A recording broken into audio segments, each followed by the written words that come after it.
Magandang araw, isa na naman vlog ang ibibigay ko sa inyo ngayon. Kung naririnig mo ang boses ko, salamat sa oras mo. Wala akong haharap sa camera, wala akong ipapakitang mukha. Ang makikita mo lang ay mga simpleng galaw. Pagluluto, pag-aayos, pagligpit, parang buhay lang. Isang mabagal na Sabado ito. Yung Sabadong hindi mo kailangang maging productive para lang maging mahalaga. Yung Sabado na sapat na ang huminga. Habang nagluluto ako ngayon, napapansin ko na ang simpleng gawain ay parang tahimik na pahinga. Paulit-ulit, tahimik, parang buhay ng isang guro. Isa akong teacher. At isa rin akong nanay. At sa totoo lang, madalas hindi ko alam kung alin ang nakakapagod. Ang magturo buong linggo o ang pagiging matatag para sa pamilya araw-araw. Habang hinihiwa ko ang mga sangkap, parang ganito rin ang buhay. May mga bagay na kailangan pagtiyagaan. May mga parte na masakit hiwain. Pero alam mo kasi, lahat ng yan may dahilan. Sa mga kapwa ko guro na nakikinig, alam kong kahit Sabado na, dala-dala pa rin natin ang pagod ng buong linggo. Yung pagod na hindi nakikita at hindi nasusukat, alam mo yun? Pero ramdam na ramdam. At sa mga kabataan ngayon, lalo na ang mga Gen Z, kung pakiramdam nyo ay napapagod kayo agad, hindi kayo mahina.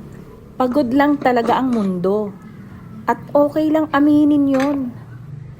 Kung ikaw ay nanonood ngayon at pakiramdam mo na napag-iwanan ka, gusto kong sabihin sa iyo ngayon, hindi ka late, hindi ka failure, at lalong hindi ka nag-iisa. Hindi lahat ng successful maingay. Hindi lahat ng blessings na popost. At hindi lahat ng laban kailangang ipakita. Hindi kailangan lagi perpekto. At hindi kailangang buo palagi para magpatuloy. At isa pa, hindi kailangang laging okay para maging matatag. Kaya ngayong Sabado, pinili kong huminga. Yung Sabado na hindi mo na kailangang maging productive, alam mo yon, para lang maging mahalaga. Minsan, ang pinaka self-care ay ang umamin ka na hindi ka okay. May mga araw na hindi ka okay, pero kailangan mong bumangon. Hindi dahil malakas ka, kundi wala ka lang choice. Pero kahit ganon, pinipili ko pa rin magpasalamat. Kasi kahit pagulo ang isip ko, buhay pa rin ako. Mahalaga, humihinga pa rin. At may pag-asa pang magpatuloy. Minsan iniisip ko baka hindi tayo late sa buhay. Baka hinuhubog lang tayo at may tinuturong pasensya. O kaya pagtitiwala. Kung ikaw ay naririto ngayon at pagod rin, alam mo ba, normal yan. Hindi ka nag-iisa, hindi ka palpak, at hindi pa tapos ang kwento mo.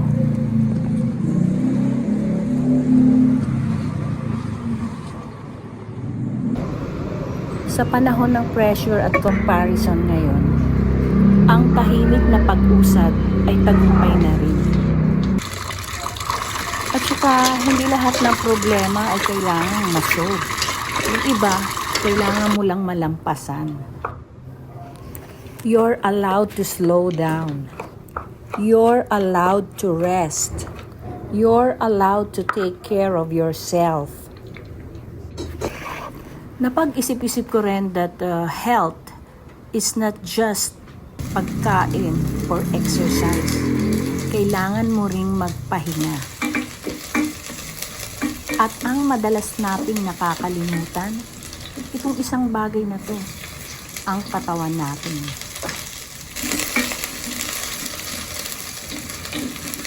Ramdam ko kung gaano kahalaga ang makinig sa katawan. Hindi lang kapag may sakit o kahit anong simpleng senyales. Tulad ng pakiramdam na parang wala ka ng energy kahit wala ka namang masyadong ginawa maghapon. Hindi pala katamaran yun. Yun yung pagod na matagal na natin hindi pinapansin.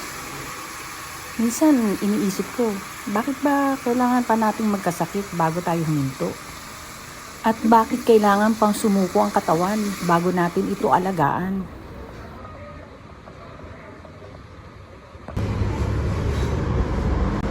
Hindi ko alam kung tama ang lagay ko ng temperature at saka yung degrees niya. At saka hindi ko alam kung tama yung time. Kasi sinet ko lang siya sa 20 minutes. Pinaakamit ko na yun.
Minsan, ang pinaka-healthy na magagawa mo para sa sarili mo ay yung hindi ka magmamadali.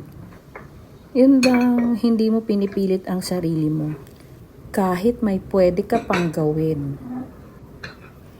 Kung may natutunan ako lately, eto yun.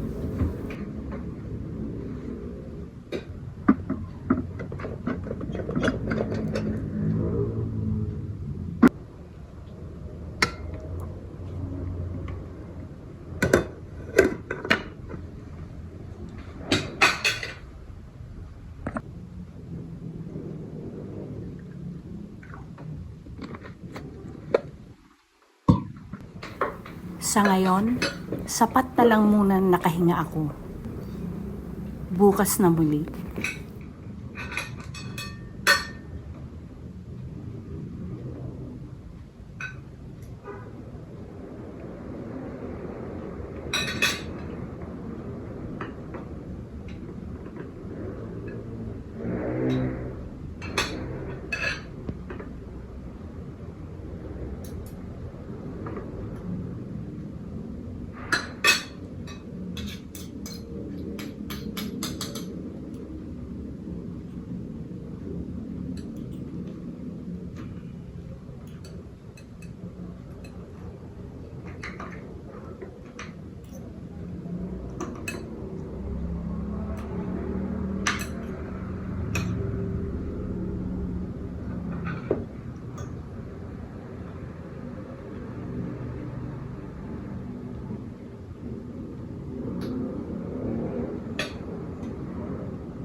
Ito yung pinakamasarap na suka para sa akin. Dami-dami namin suka pero ito yung masarap. Spice vinegar.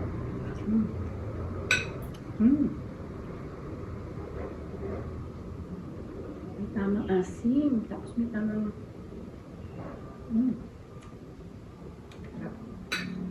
at may tamang anghang.